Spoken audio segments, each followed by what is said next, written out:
Hello and welcome to this special conversation right here on CNBC-TV18. Now, whenever there's a conversation about digital India, about the digital economy, one company that's been a part of this conversation, one company that's been a part of this dialogue in this journey has been Uber. Uber has been one aspect, one company that has become central to lives of very many Indians. To tell us more about it is with us Praveen, the CTO of Uber.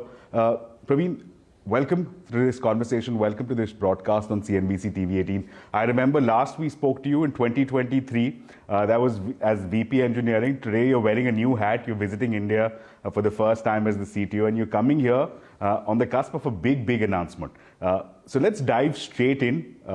Just moments after launch, we're speaking to you. Tell us more about it. We saw the first mention of this when Dara was visiting India last year. He expressed confidence in the digital public infrastructure here in India. Today we see a build on that conversation. Tell us about this integration with ONDC. The latest service that you're offering is booking of metro tickets on the Uber application via the ONDC. From a tech perspective, what does this integration represent? From a user perspective, what does it mean? Will I now be able to go on Uber and book metro tickets? First of all, thank you. Thank you for having me here. And as you said, Dara, our CEO, was here last year, and he had a first-hand experience of the ONDC and getting to know what it is about and so forth. And he's also experienced UPI, like he paid for his own chai with UPI. And he also spent a lot of time with Mr. Nandan Nilekani, and he got to understand all these things. And when he came back, he told us how excited he was. Right? He wanted really for us to engage in an authentic way. And we signed an agreement when he was here that we will engage and build on ONDC. And today, we are matching our words with actions. We are launching Delhi Metro on Uber with ONDC. I think that's the primary product. And we will be launching 3 more metros by end of the year. And from a tech standpoint, you see now we're able to launch 3 more metros by end of the year. This is possible because of the ONDC. Sure. Right? The standardization of the protocol and what's possible there, and becomes a replicatable technology. Right? What's exciting is government of India is able to help do that. That's the tech aspect of it. Now, from the consumer point of view, your beloved Uber app, you can hop onto it, and you can book your metro ticket and get the QR code and seamlessly pay with UPI, which is your payment is exclusive on UPI, and you're able to take a metro as regularly as anything that you're using Uber for. Wonderful. Directionally, where is this going? Uber already a multimodal system, 4-wheelers, 3-wheelers, 2-wheelers, courier services as well. Now there's integration with the public transport network. Directionally, where is it going? Where can we see the Uber journey in India heading?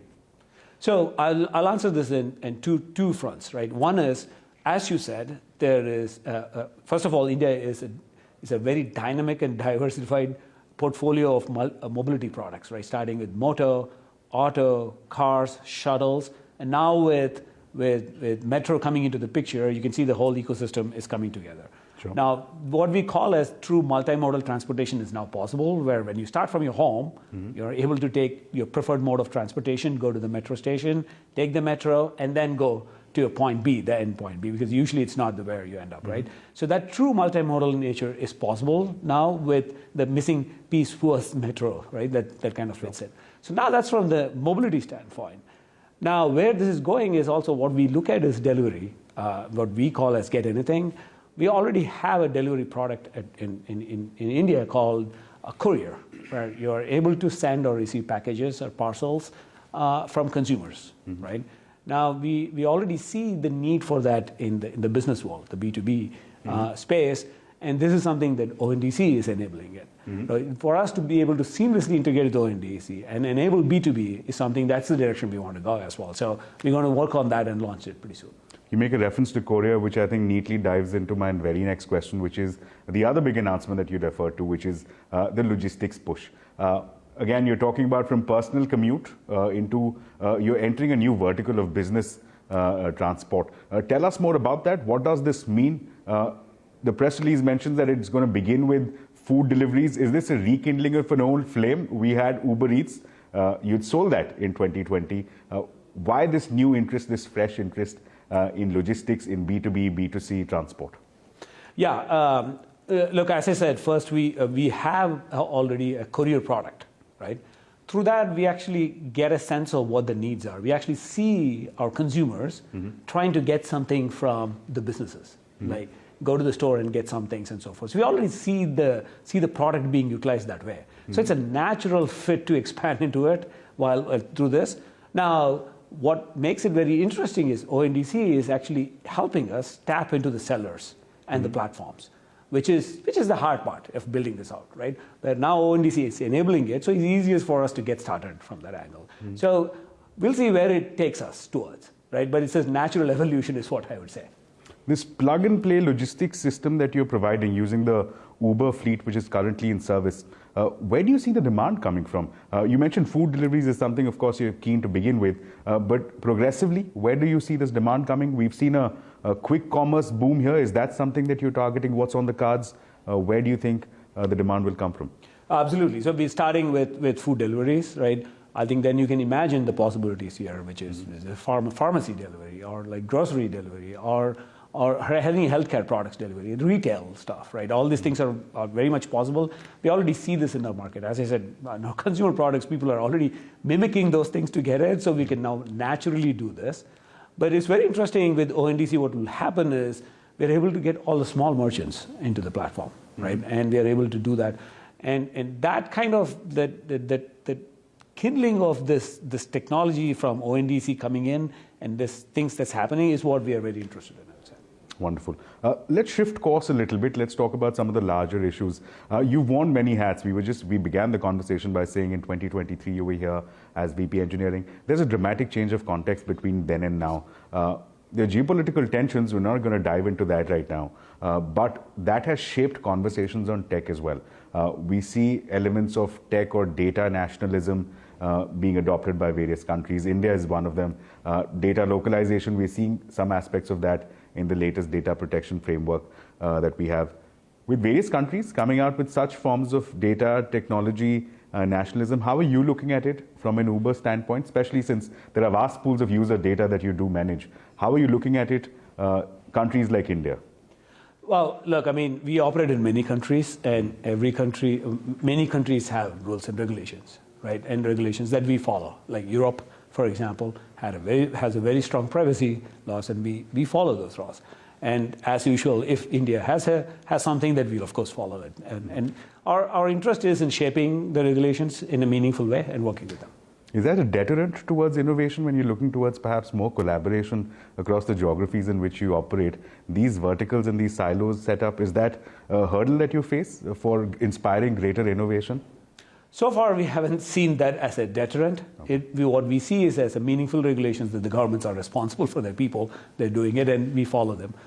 We as a global players, we tend to work with the regulators and work with them what's meaningful and get it done. Wonderful.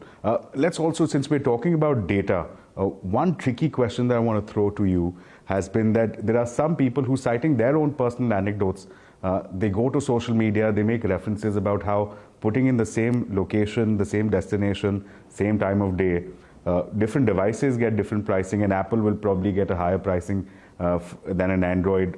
A device with lower battery may perhaps get a higher pricing than others. Would you care responding to that? These are questions that often get raised anecdotally on social media, but how would you respond to that? So I will respond by saying that we categorically do not discriminate with device classes or iOS, Android. Now that is a fact.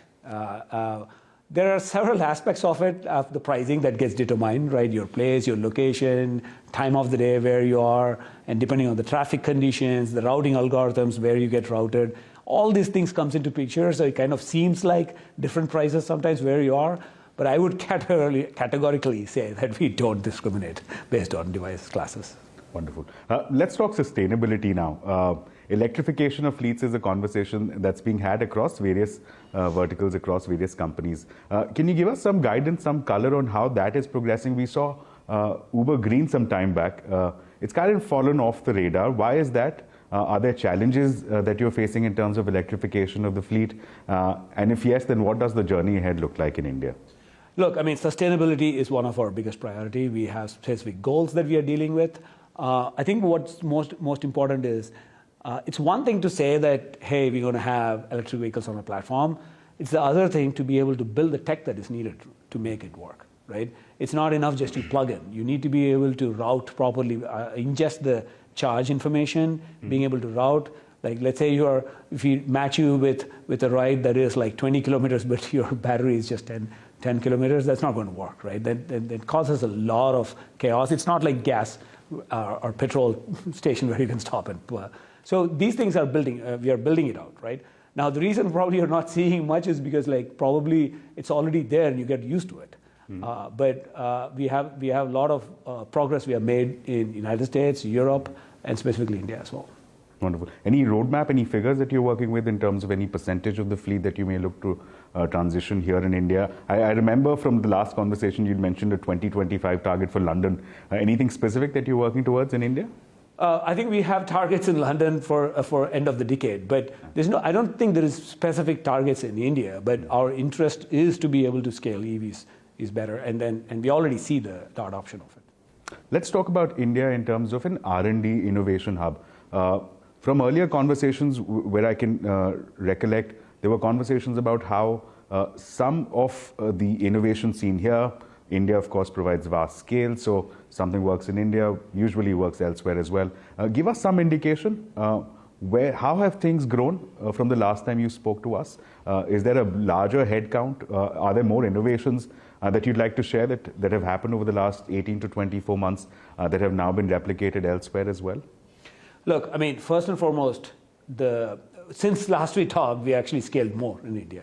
We have hired more, we have worked with universities to hire new college grads and so forth. India is our second biggest tech hub outside of United States, which is actually one of the reasons why I come here often and spend time here. And I usually bring in my strong team along with me when they come and so forth. And in terms of the work that we do, I usually tell these three categories that we work on. One is the core infrastructure, right? We are a global company and we need a strong infrastructure to scale. And the second is the platforms, like the payments and the customer service and all these things. We build a lot of things in India as well. And the third is the products, right? We build some core products, the core rider experiences, core earner experiences, the vehicle fleet platforms, and so forth.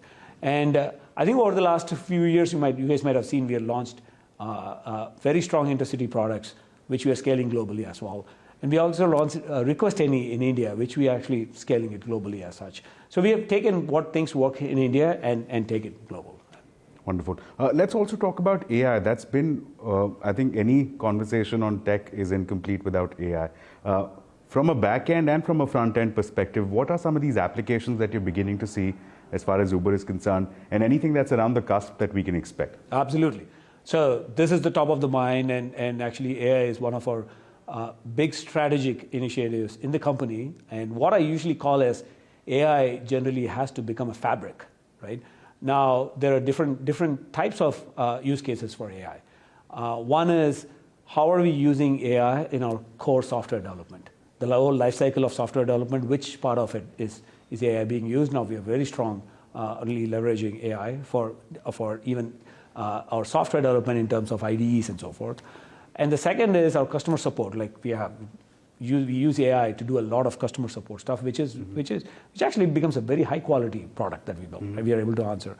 And the third is the products that we build.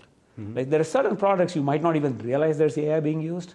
Right? In terms of Uber Eats, the homepage and the search and ranking that we do around the world, you might not even know there's AI there, but the AI is actually a high quality ranking and search that comes up.